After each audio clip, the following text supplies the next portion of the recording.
Ya, pemerintah dinilai hanya mengambil langkah mudah dengan munculnya rencana kenaikan BBM jenis Pertalite dan juga solar serta tarif dasar listrik atas dalih meringankan beban APBN. Kementerian SDM sebelumnya menyebut dengan adanya penyesuaian tarif untuk listrik saja itu akan menghemat kompensasi atau subsidi pemerintah hingga 16 triliun rupiah.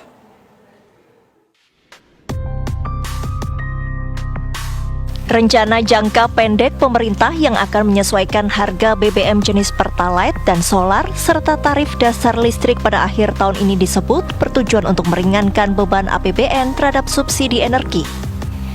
Namun rencana itu seolah menambah beban pada masyarakat yang sudah dikenakan berbagai macam kenaikan tarif dan harga.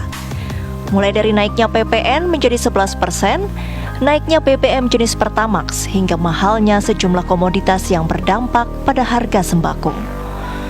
Pengamat energi Kurtubi menilai, rencana kenaikan harga BBM jenis Pertalite dan solar merupakan langkah mudah yang diambil pemerintah dan justru akan menambah sulit masyarakat.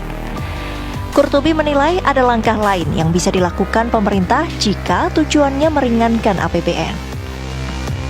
Hal ini terjadi di tengah produksi minyak mentah nasional yang sangat rendah, hanya sekitar 600.000 barel per hari, terendah dalam 50 tahun. Produksi minyak menurun selama 20 tahun dan dia biarkan terus terjadi karena tata kelola yang salah. Nah, ini untuk diketahui masyarakat. Nah, saran saya sebaiknya jangan dulu menaikkan harga BBM di tengah ekonomi rakyat yang masih susah. Banyak orang miskin, banyak pengangguran akibat pandemi ini.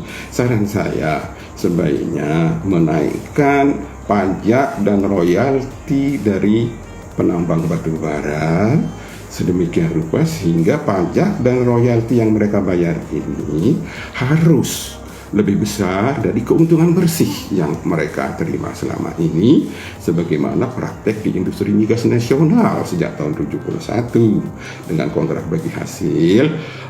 Investor migas memperoleh keuntungan bersih 35% setelah cost recovery. Negara memperoleh 65%, jauh lebih besar, sesuai amanat pasal 33 UUD 45 bahwa SDA di perut bumi untuk sebesar-besarnya kemakmuran rakyat.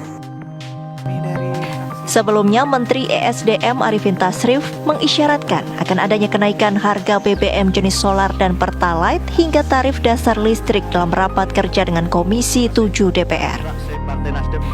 Dengan penyesuaian tarif listrik saja, Arifin meyakini akan menghemat kompensasi atau subsidi pemerintah hingga 16 triliun rupiah. Tim TV One mengabarkan.